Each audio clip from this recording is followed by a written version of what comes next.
Hi, it's Kevin May here in the PhocusWire studio at the Phocuswright Conference 2021. Delighted to be joined by Axel Hefer. You're the CEO of Trivago. Thank you for joining me. Thanks for having me. Okay. I thought it would be interesting to just talk a little bit about other things than just earnings and the usual things that we talk about every 3 or 4 months or so. So what kind of excites you at the moment about the industry? And let's not think about the last couple of years. I mean, the way the industry is developing, there's lots of things going on, and we're going through this recovery period, it's fine. But what kind of gets you going when you start to think about this industry and what it's capable of doing? There are many things, so that's a big question to warm up. The one thing that I think is really exciting, and it's not only now in the pandemic, but it has been actually, for many, many years, you're partnering and competing at the same time with some of the best companies on the planet. And that is super exciting. You're in regular dialogue with everybody. And so that's one. So you really need to stretch yourself and you cannot stand still. But that's super motivating to me. And you have obviously cutting edge technology, etc. The other thing is that I think it's strategically also very interesting industry because it's quite complex. And there actually the pandemic is helping because there is a chance that everything gets reshuffled a bit. So it's almost like a very complex game of chess. I mean, who is making which move at what point in time, and things have an impact quite immediately. Are you good at chess? I'm okay. I wouldn't say I'm a master, but I'm okay. Would you say you're good at corporate chess then? I don't know. I hope so. So time will tell. Okay, so as a journalist, we have to flip it the other way. What terrifies you other than the pandemic continuing its stranglehold or a stranglehold coming back on the industry? Yeah, I wouldn't say terrified, but what is concerning is that in travel, like in many other verticals, you have these huge concentration tendencies. Yeah? So economies of scale are getting bigger and bigger and bigger. And in particular in travel, but also again in other verticals, and we have in particular with the search engines or search engine, we do have a situation where a monopoly has been created in general search that is now leveraged into other products. And that is, from our perspective, not fair and is a bit of an uphill battle, and it's also creating a very unhealthy industry dynamic that is harmful to pretty much everybody, consumer and also all the other industry participants.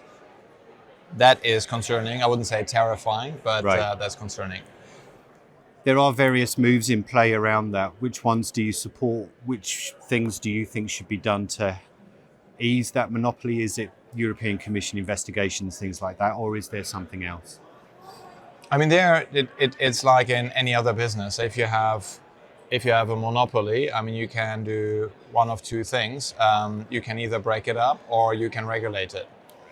And Europe, breaking up is not really an option. In the US, it has happened, obviously, in a few cases. The benefit I see in breaking up is that you don't have the state being involved in business and innovation permanently, but just at one point in time, and then you leave it to the free market again. That has certain benefits. On the other hand, it's also very disruptive and a very extreme measure. The benefit of regulation is obviously it's not as extreme, it's more gradual, but the risk is that it is very difficult over time to stay up to date with the technological development and to hit exactly the right level of regulation, because over-regulation obviously is harmful as well. Yeah. Okay. One of the big themes here this week that us on PhocusWire are very passionate about is recognition of sustainability by the industry itself. What kind of leadership role? You are one of the leading travel search engines in the world. What kind of leadership role do you have in that regard, and which one do you think you should have as well? Yeah, it's a very, very important question for sure. And to be perfectly honest, it is a big debate internally, and struggling with the topic a bit. And the key reason is there are various levels of sustainability. The easy one is you just pay for it. Okay, you neutralize your own carbon footprint. Yeah. To me, that is the easy way out. There you have a lot of companies that claim that they are sustainable, but as you rightly say, the bigger lever is how can we use our position in the industry to change the behavior of millions of people. And that is for us not as straightforward as, for example, for flight search. engine. Yeah, so because that is the biggest driver of actually carbon emission. And for the accommodation, it's more complex. So it is, are you recycling more or less? Are you contributing to the local community? Are you actually owned by somebody in the local community? Is the tourism that you're promoting, is that sustainable? So it's much more complex. And the third challenge that we're having is that as an intermediary, as a meta search, we don't have direct access to the property. Yeah? So the information that once we've decided what we want to promote as sustainable travel is not available to us without the help of a partner that has direct access to the accommodation.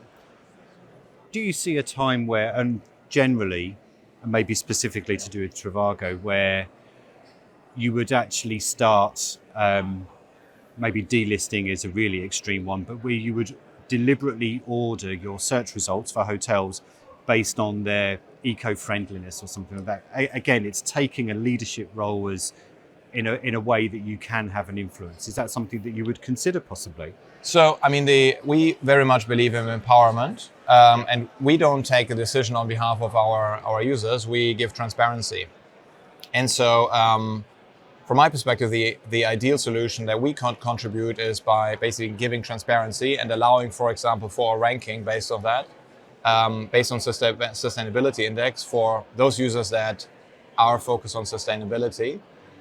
I mean, it would be inconsistent to our normal philosophy to force somebody to book something just because it's a bit more sustainable. So I think it's more an education and a transparency lever that we can pull rather than an influence directly.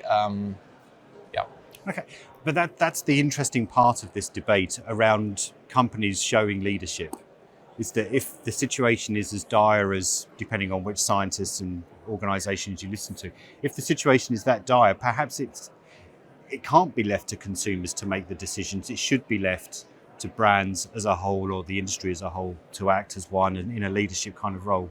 Or is that one step too far? Because it is against your philosophy, as you said.